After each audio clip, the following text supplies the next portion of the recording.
As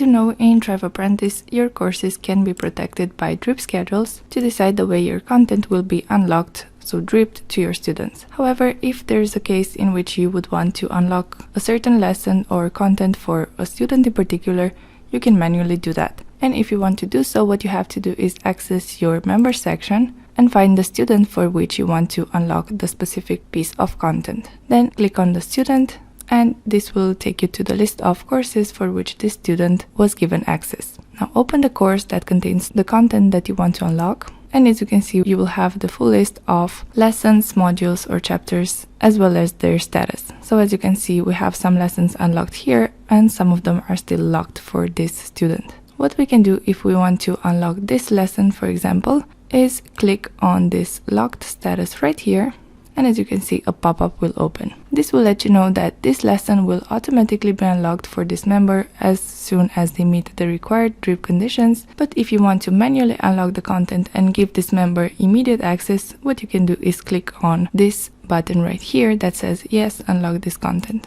I have also unlocked the content for the module itself, and as you can see, this is now unlocked for the student. Another way in which you can manually unlock content is by selecting lessons using this checkbox in front of them, and as you select one or more lessons, you will see that you will have these options right here on the top side, from where you can either mark everything as complete, you can unlock the content, or you can reset the status. As easy as that, you can access individual students and manually give them access to lessons from your course, even though the drip schedule has not unlocked those lessons yet.